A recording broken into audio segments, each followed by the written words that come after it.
Enquanto o continente de Westeros se recuperava do período sombrio da Longa Noite, uma nova potência emergia no vasto continente de Essos, estendendo-se desde o Mar Estreito até o distante Ultus, passando pelo fabuloso Mar de Jade.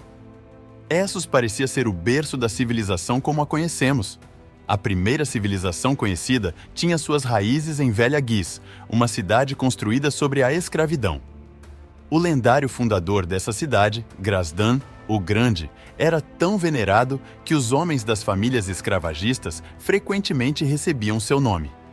Segundo as histórias mais antigas dos Giscaris, Grasdan fundou as legiões marchantes com escudos altos e 3 lanças, que foram os primeiros a lutar como grupos disciplinados. A partir da Velha Guis, a cidade e seu exército começaram a colonizar e subjugar seus vizinhos, tornando-se assim o primeiro império a surgir e reinando supremo por séculos. Entretanto, foi na península oposta à Baía dos Escravos que os Valyrianos surgiram como uma força capaz de desafiar o império da Velha Guis, embora não tenham sido completamente bem-sucedidos em todos os aspectos. Abrigados entre as grandes montanhas vulcânicas conhecidas como 14 Chamas, os Valyrianos dominaram a arte de domar dragões, transformando essas criaturas em armas de guerra temíveis. As narrativas valyrianas sobre si mesmas afirmavam que eram descendentes dos dragões e parentes das criaturas que agora controlavam.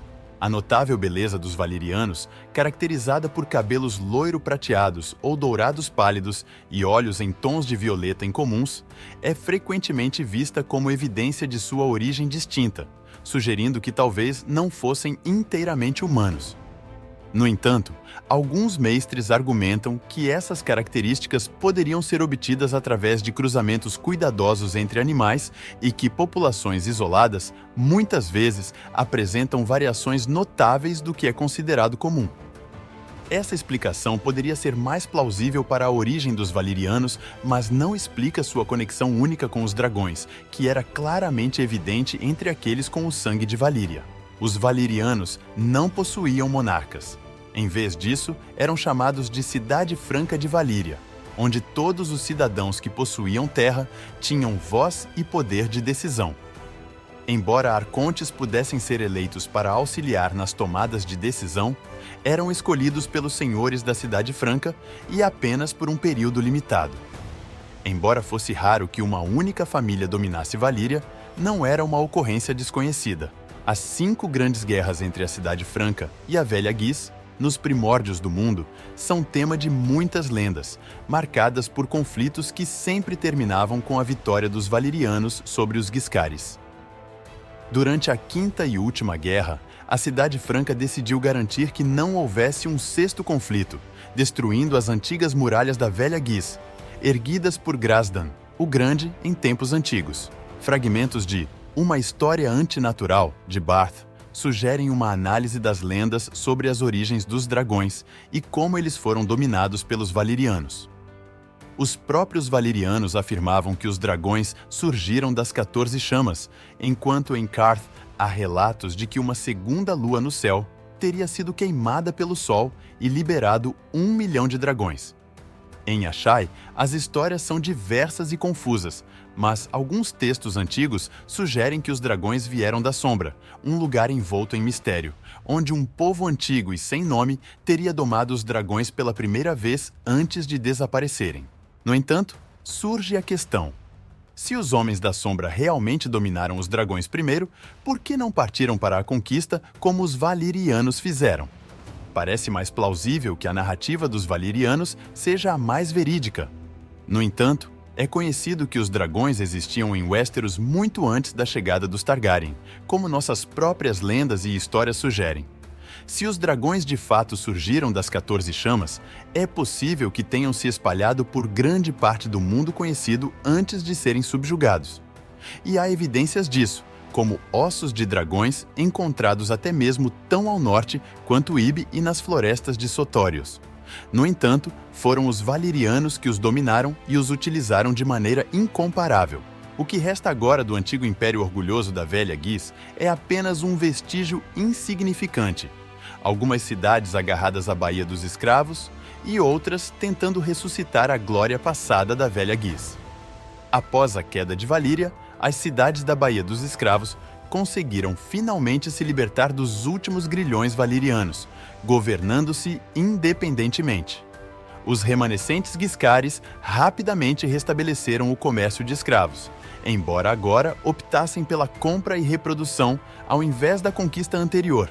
Um antigo ditado diz: tijolos e sangue construíram Astapor, e tijolos e sangue fizeram seu povo, referindo-se à construção das muralhas da cidade e ao sangue derramado pelos inúmeros escravos que trabalharam e morreram para erguê-las. Sob o governo autodenominado Bons Mestres, Astapor é conhecida pela criação dos Imaculados, escravos soldados eunucos criados desde a infância para serem guerreiros destemidos. No entanto, os Astapores tentam fazer parecer que os Imaculados são uma reencarnação das legiões marchantes do Antigo Império, ignorando o fato de que esses homens eram livres, ao contrário dos Imaculados. Quanto a Yunkai, pouco precisa ser dito sobre essa cidade vergonhosa. Governada pelos auto-intitulados Sábios Mestres, Yunkai é infame pela corrupção, envolvendo-se em comércio de escravos de cama, prostituição infantil e outras atrocidades. A mais recente e vital das cidades Guiscaris é Nova Guis, embora seja a menor e a mais jovem, e não menos pretensiosa em sua grandeza. Situada em sua própria ilha, lá os mestres formaram legiões de ferro, imitando as legiões do Antigo Império. No entanto, ao contrário dos Imaculados, esses homens são livres, assim como os soldados da velha Guis. As pirâmides imponentes, templos e residências foram reduzidos a cinzas pelo fogo dos dragões. Os campos foram salgados, semeando limão e crânios. Muitos dos Guiscaris foram mortos, outros escravizados e forçados a trabalhar até a morte para seus conquistadores. Assim, os Guiscaris se tornaram apenas mais uma parte do Império Valiriano, eventualmente esquecendo o idioma de Grasdan e adotando o Alto Valiriano. Assim, impérios caem e outros surgem, num ciclo interminável de mudança e dominação.